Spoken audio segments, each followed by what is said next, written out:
Funding for Books at the Berkshire is provided by the Berkshire Grill in Seattle's Northgate neighborhood. Local flavor and local value, served with a touch of culture. And by Puget Sound's premier garage door company, Precision Door, a name you can trust.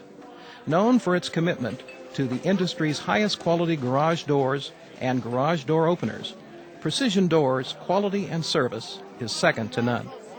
For more information about Precision Door, call 888-712-DOOR. By Verity Credit Union, serving Washington communities from locations in Northgate, Alderwood, and Beacon Hill. By Pavin and Riley at Avery Lane Wineries, when quality is your destination. And by Getz Meats, proud to support the Northwest community. By Tony's Coffee. And by the Delta Society. Additional funding for Books at the Berkshire is provided by these proud sponsors.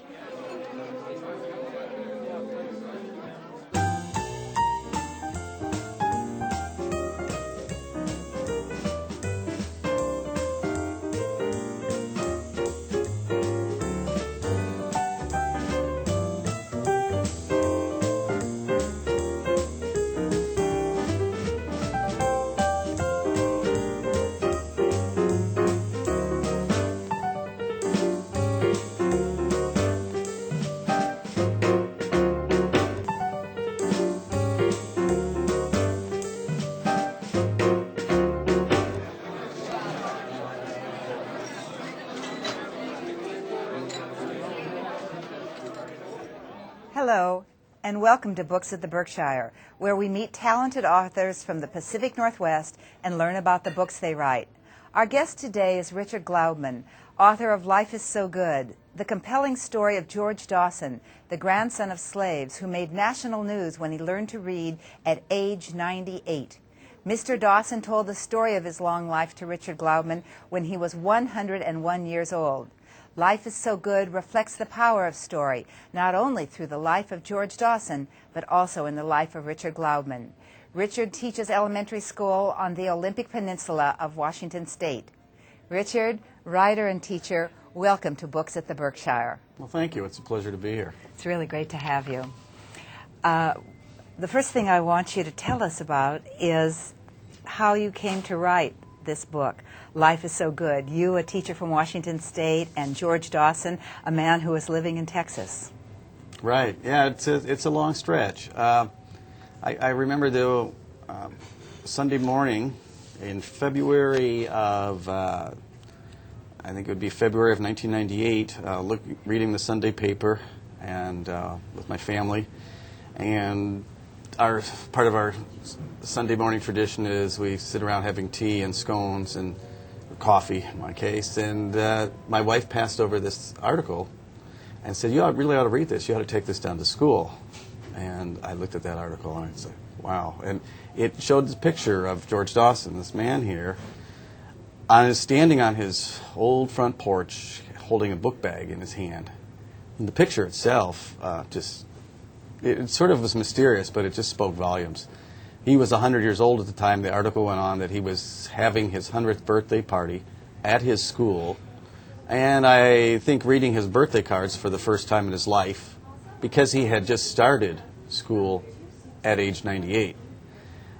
And I go, wow, how amazing is this? And then it told a bit about his life and some of the different jobs he'd had, but it also just told so much.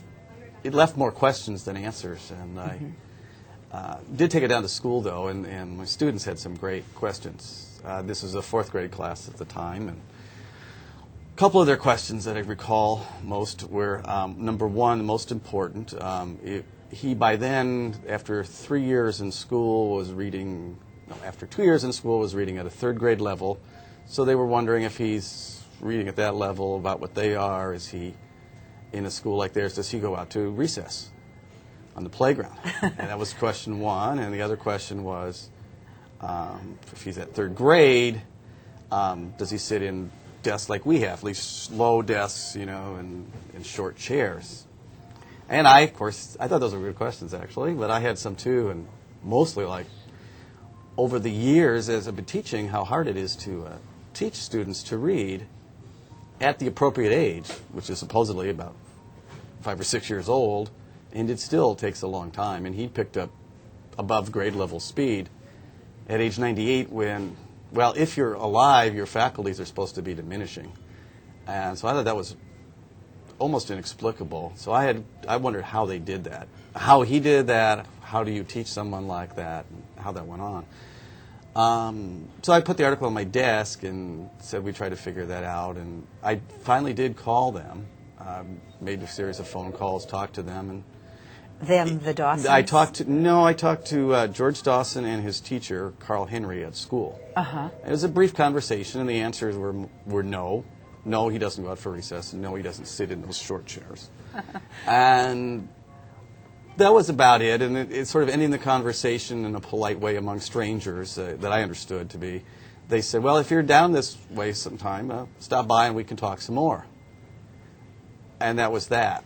And the article sat on my desk for about 3 weeks at least, and I kept looking at it, and finally I decided, yeah, maybe I'll go visit him. And there was this kind of conflict within me. I think I recall making a reservation, canceling it, doing that a couple of times. It was this conflict of intuition and logic. I mean, it was just not a logical thing to do, to just fly somewhere. But the upshot was I flew down there 2,000 miles away to a city in Dallas where I knew nobody, and showed up at their door and knocked on the door and said, remember you invited me, I stopped by. Did he know you were coming? Kind of, but I said I'd be there. But lots of people had been saying things, and they bought into it when they saw it. Was he living by himself at that time? Oh, yeah. Yeah. And caring for himself, taking care? Yeah. And he was going to the school he went to was a continuing education class, but it was in the same school building, the neighborhood school that his own children had gone to, probably about 6 decades earlier. That's amazing. Right. And so that's how we got started. And I just went down for a visit. It wasn't planned to be a series of visits, as it turned out. And how did it happen that it became a series of visits? I know in the beginning you wanted to use him as a model for your students. Right. But in the end, you created this amazing book.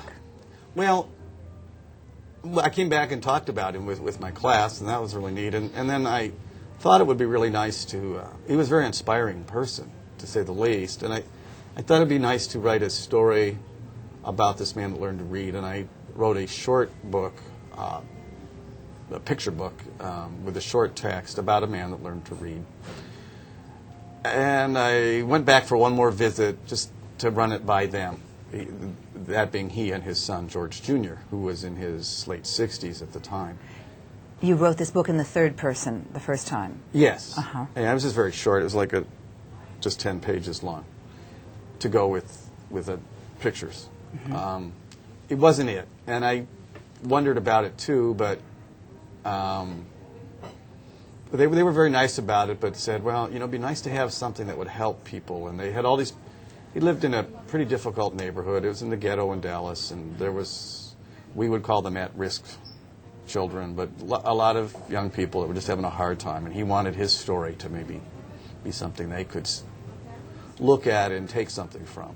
It was a rather general direction, but I said, yeah, I think I know what you mean. And that was that for a while, and so it was maybe another year before I got really going on the way this one evolved, but that was the beginning of it. How many months went by between your coming back to Texas with that first book and deciding to really go full bore? Well, let's see. I think I went down at spring break one year. Then I went back to visit with this text at summer vacation. And then it sat around. And I think it was at Christmas. Yeah, it would have been at the following Christmas. I got a card from him saying he was so proud that I was working on his story. And I had, I think, done about 5 or 10 pages, maybe 10 pages. Well, I guess I had that 10-page text is all I had still done.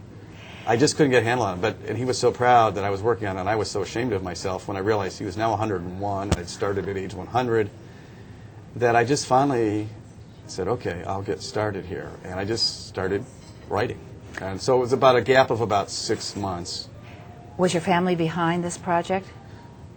Yeah, everybody was behind it. We didn't really realize they didn't any more than I did realize what it was all, how encompassing and demanding it would be either. But everybody was behind it at each stage of it. So yeah, it was a family kind of thing with it. Did you write the book as George Dawson spoke it? His memory is so amazingly distinct. Did he have to fill in dialogue and details that he couldn't recall? How did that go?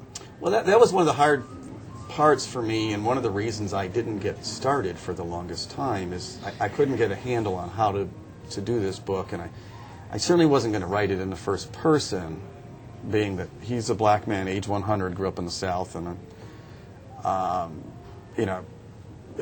heavily Christian area, and I'm Jewish. I was born in the Northeast and lived a middle-class life. We have nothing in common, to say the least, and it would be presumptuous to write in the first person. So I kept trying to write it in the third person. First person, Richard Glaubman. Oh no, I was thinking of the first person, George Dawson, but that it just didn't seem right. But that's how you. But that's how I did when I finally just started. About the time I got the card from him, I got a little tip from there's an author nearby that David Guterson lives in Bainbridge Island, and I didn't actually meet him, but I was listening to an interview on NPR radio,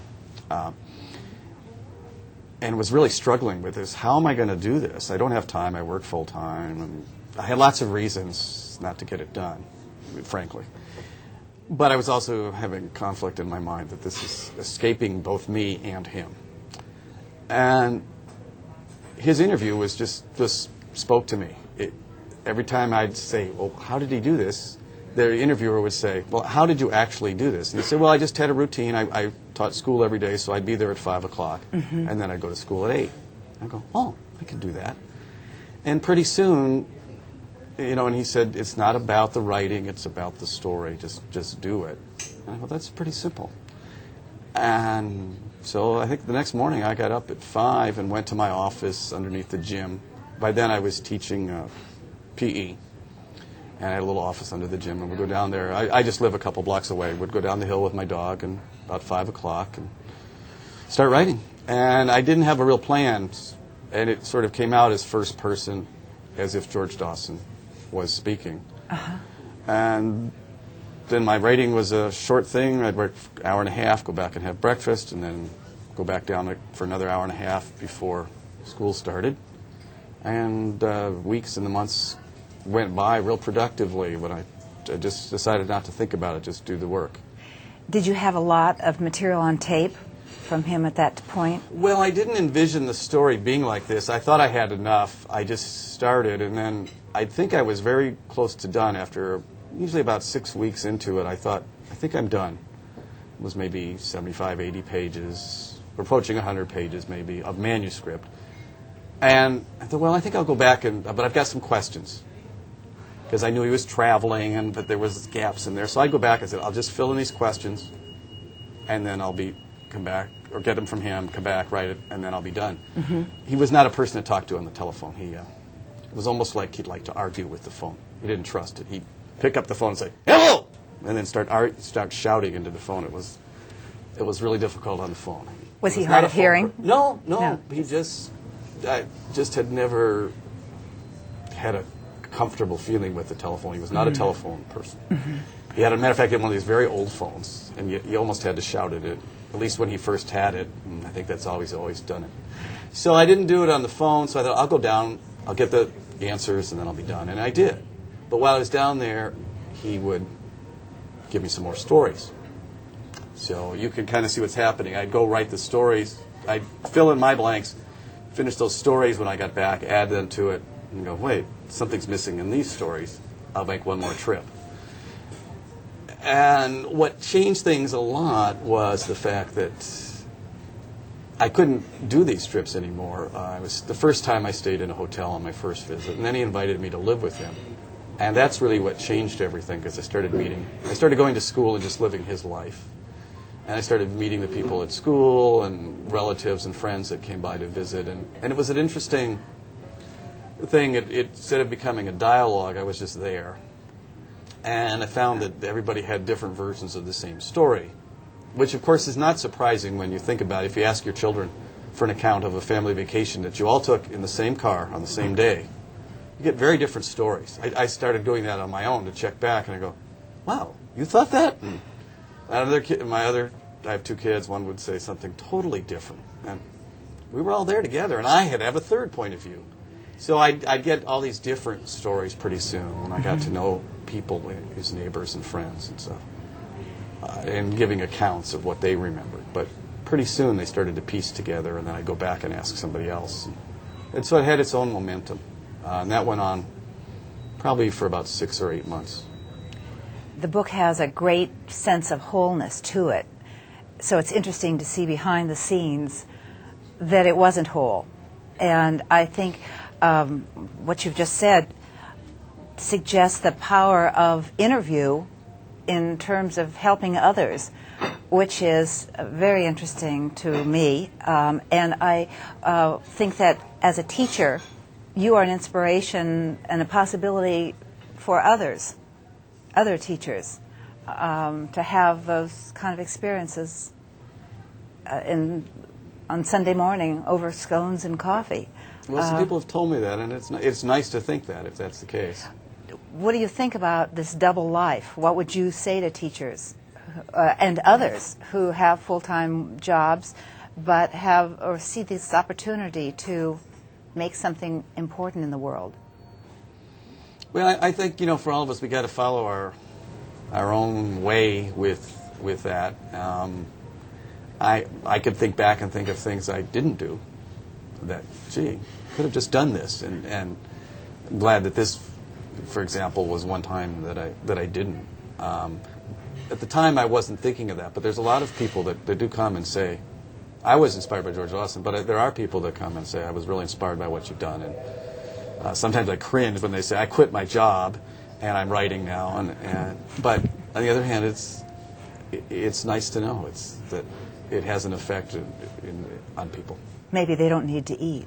Right, maybe not. Yeah, or they'll get back to it. But that it has that effect is a little humbling to realize, but nice.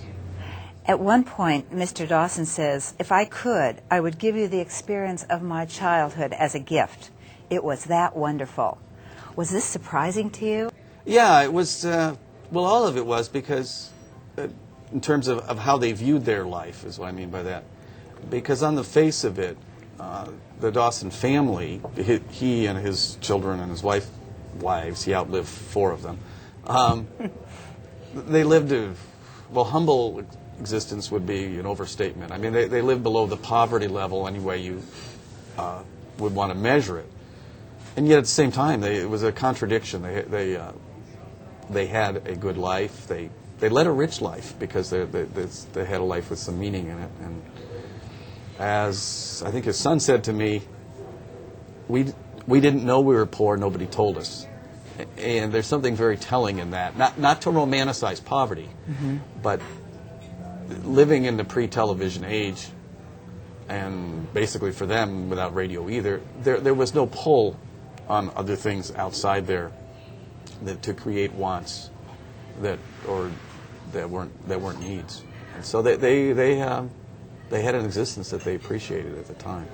Very strong family. They had a very strong family, yeah. And what other elements of richness did you see during your time there? Well, what I saw that was most striking was the way that it wasn't just the fact that they had very little in the way of material goods. I mean, he lived in what he called a shack, and that would be fair. I say that because that's what he said, but that would be an accurate enough description. The water worked sometimes, and electricity worked in some rooms on some days. Otherwise, it was inexplicable. And in Texas, it would be 106 outside. You'd open the door, and it was like a blast of hot air coming from inside the house. I mean, I don't know how hot it was for us, but he was always just grateful for what he had.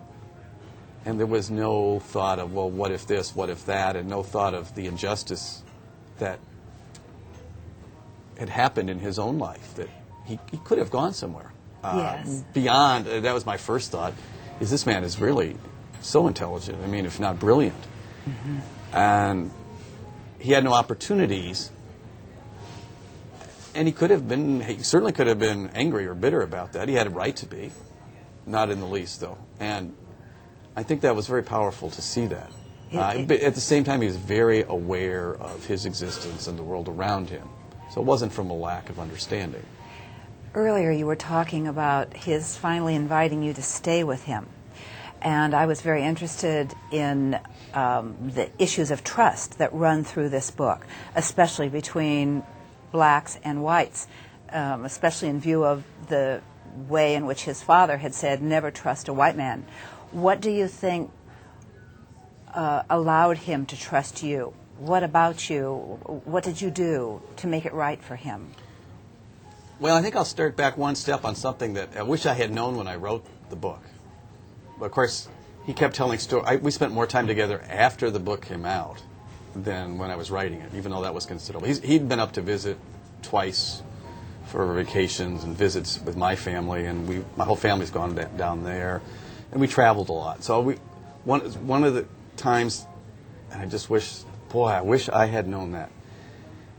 I think it was, he was talking with he and his teacher, and it came up that when I knocked on the door, they were sort of expecting me. They weren't totally surprised. They remembered my conversation. But he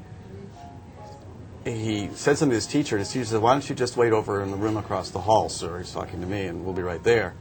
And what George Dawson turned and said to his teacher is, "What should I do? I didn't know he was black. I didn't know he was white." And that kind of said everything of how segregated his life had been. You have to think about it, and I had to think about it a lot, but he was 65 in 1963 when the Civil Rights Voting Act was passed. Not that that changed things immediately either, but he was already 65 and was actually officially retiring then, although he worked as a gardener, handyman for another probably almost 3 decades. But the opportunities that came from the Civil Rights Movement, he was already an old man in most people's eyes, whether they were black or white. And so his life was so isolated, and I didn't realize how much so at the time, how big a thing this was for him. But it sort of evolved step by step. And this was, in a way, it was like almost humanity over the need for some humanity overcame some of the circumstances, and it just seemed like the right thing to do for him to invite me, I think. We'd been out fishing an afternoon when I was visiting, but not staying there, and we'd just come back, and his son said, "Well, if you come down again, why don't you just stay here?" Because I had to run back to the hotel, and it sort of came out in the air and kind of hung there. Like, he said that it was a normal thing to say, and then all of us looked at each other a bit because, I'm white, they're black, and nothing like this happens down there in their community, even though this is the end of the 20th century. But it didn't matter because it wasn't going to happen. And then, of course, I did come back, and it was sort of this little step at a time that was something for both of us. I realized how much of a difference it felt to me, but I didn't realize always, even during the book, writing it, how much it was to him, too, till later. And he talked about it. And then when he came up and visited me in Port Townsend, which you might be familiar with, it's not a very integrated community. Right. And he came to a party not at our house, it was too big. We had about over 100 people came, and we had it out at Fort Worth, which is a state park. Just people, everyone wanted to meet him. The book had come out, and it drew quite a crowd of people. It was a potluck, and it went on well into the evening, and he had a great time. But he said to me the next day, we're out fishing at a lake near my house. We've always went fishing, it seemed like. He said he never thought he'd live. He said it was really fun. He liked to be somewhere where everybody's having such a good time. And then he said, he'd always catch me off guard, not meaning to, but he said he never thought he'd live so long to see himself at a gathering like that where it didn't matter that he was, and he meant that he was black and that most of us were white, that it didn't matter that night. And I realized, how important that was, but it wasn't something talked about because it's just how life was for him. And it is for all of us, though. It is for me, too. Or all of us. Race is just kind of the overlying factor in our lives. Yes. And it's just there, so it's just forgotten most of the time, I think. You've been honored for the work that you've done on this book. Tell us about the wonderful awards that you have received. Well, I have to say, we've been really fortunate, really blessed all along with this, and that the idea has gotten, when it was an idea, we got encouragement from friends. Although I did something that I intuitively understood. I only talked to people that I knew would be positive instead of pointing out how dumb an idea or the idea of going there. I'd only talk to people that I knew would really give me the thumbs up and say, great idea, just go. Mm-hmm. But even from the beginning, I had a lot of encouragement. And then when the book came out, it was well received. And I don't mean that in just a commercial sense of sales, but the ideas and the thoughts in there seemed to resonate with a lot of people.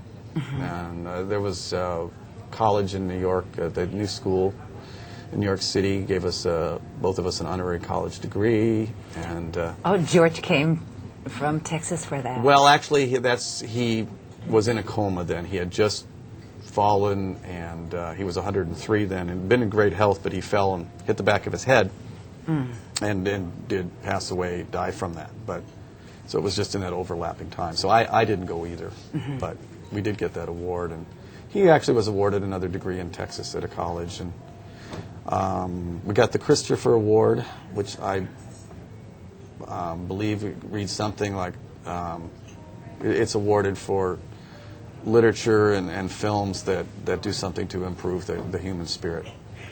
There could be no finer recognition for that. Yeah, it was really great to get that. Did you go to his funeral when he died? Were you able to? Oh, yeah. His funeral, I went to his funeral, all right. He attended a very small church. It would be hard-pressed to put more than 80, maybe 100 people. That would be packed. But they had it somewhere else, recognizing there might be more than that.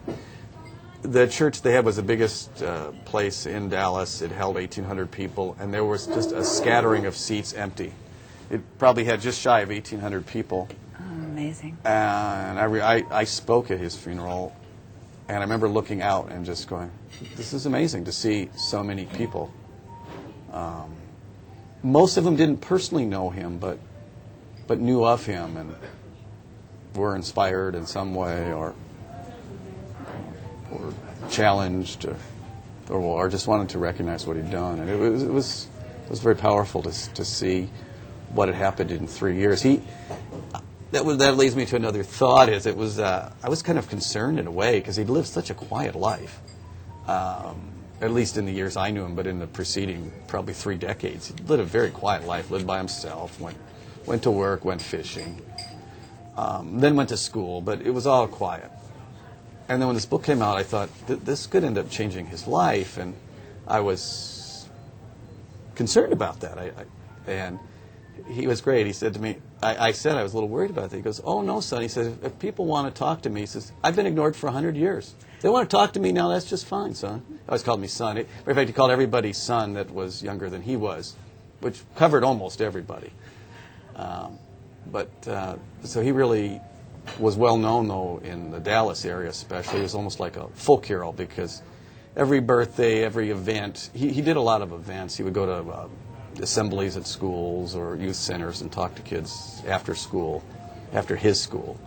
And they'd often film those clips. We went to a baseball game once, and they cut in from the game and interviewed him there in the stands. That kept happening all the time. So I remember once driving down the freeway, even, in Dallas, and these people pull up or pass us, and then they slowed down and kept pointing at us and rolled down their windows and started waving to him. He's in the passenger seat, I'm driving. And he just waved because this was happening all the time. They would recognize him from the television clips. The reporters told me that they liked going to visit him because most of their news was not fun anymore. It happened because of you.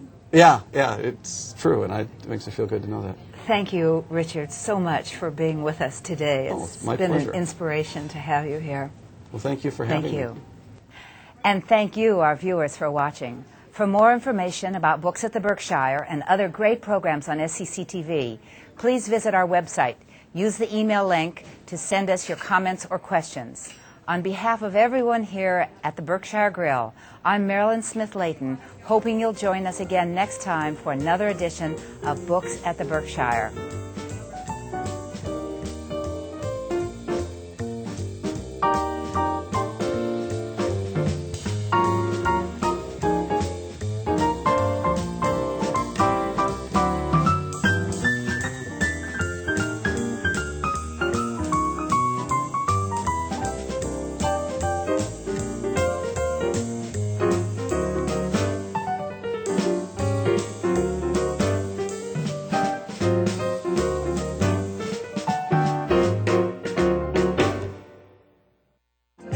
This program was produced by SCCtv, Seattle Community Colleges Television, the face and voice of the Seattle Community Colleges, serving 55,000 students at 4 campuses and 5 learning centers. The affordable gateway to higher education.